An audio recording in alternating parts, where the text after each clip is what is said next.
Aku mau membuat renungan tentang judul perikopnya banyak anggota tetapi satu tubuh. Udah baca belum ya semuanya teman-teman, adik-adikku sekalian? 1 Korintus 12 ayat 12 sampai dengan 31. Jadi bagian dari tubuh misi Kristus itu ada banyak. Misalnya tangan juga membutuhkan kaki, dan juga bahu membutuhkan kepala, membutuhkan mata. Nggak bisa sebenarnya maju sendiri-sendiri aja atau yang golongan-golongan tertentu aja yang maju ke Nabi. Jadi saling melengkapi dan juga saling membutuhkan ya. Udah baca belum? 1 Korintus 12 ayat 22. Malahan justru anggota-anggota tubuh yang nampaknya paling lemah yang paling dibutuhkan.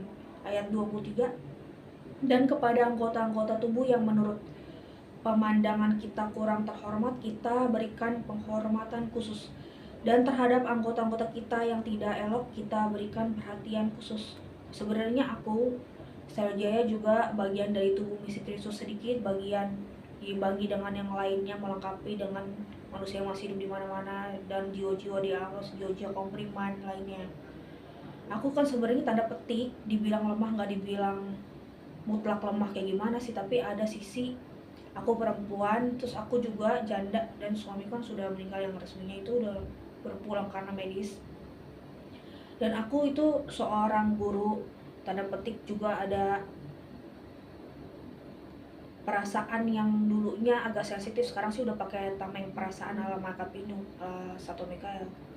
Karena aku sering latihan rohani, jadi lebih no offense, no hard feeling ya. Kuatkanlah hatimu, aku telah mengalahkan dunia, kata film gitu ya. Terus secara ekonomi juga aku kan guru les ya. Pendapatannya juga ya bukan dari golongan yang sosialita yang mewah berlebih-lebihan gimana. Aku juga seorang ibu rumah tangga. Terus udah gitu aku juga masih muda sih, sekitar umur 36 tahun ya. Terus udah gitu kalau misalnya manusia di mana-mana yang agak bukan golongan Simon Peter banget ya.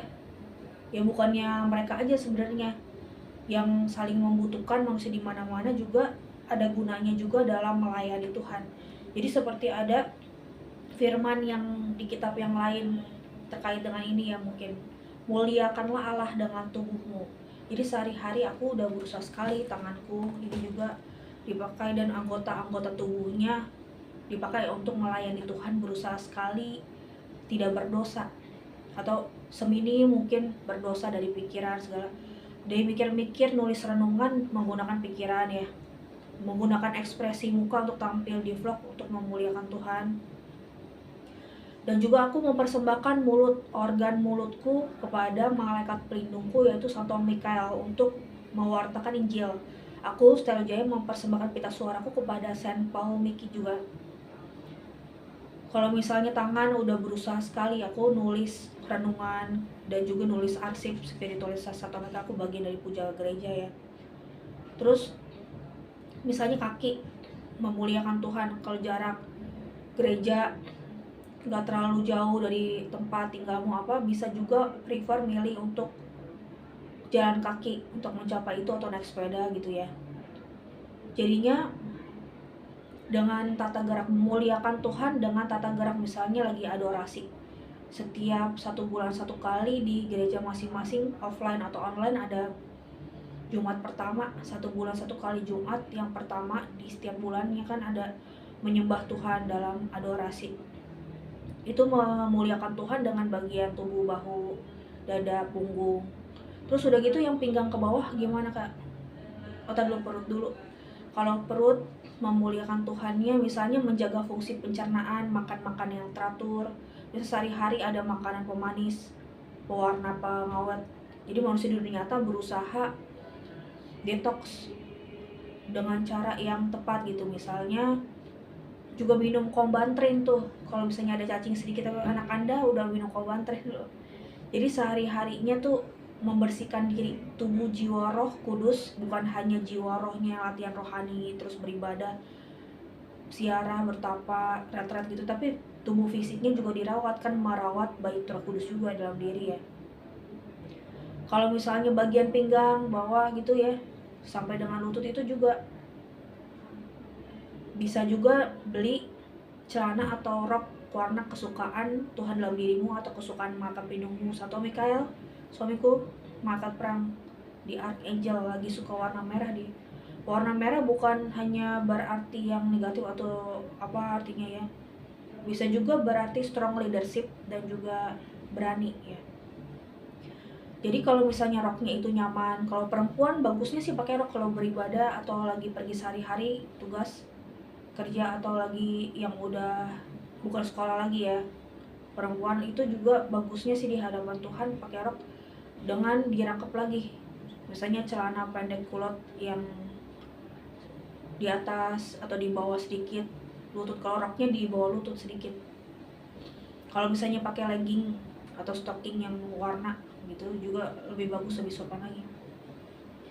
Nah jadinya begitu, aku sehari-harinya juga suka mewartakan para kudus yang direlikui. Mereka itu bagian-bagian tubuh sedikit, misalnya Carlo Hart sama Satu Anspa II direlikui lidahnya karena dia sering berkhotbah yang menginspirasi banyak orang.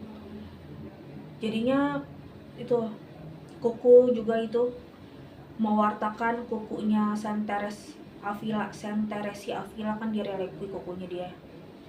Kalau misalnya sering mewartakan nulis renungan tentang relikui bagian-bagian tubuh itu, manusia yang masih hidup juga saling menguatkan supaya jadi aman. Bagaimana dari atas kepala sampai bawah biar aman. Ya begitu, jadinya sering-sering memuliakan Tuhan dengan tubuhmu dan menjaga sekali supaya tidak berdosa. Uriel di Archangel promise me to me Stella Jaya. Tiada bagian dari tubuh mistik Kristus yang lepas. Jadi tubuh mistik Kristus apa artinya Kak Stella?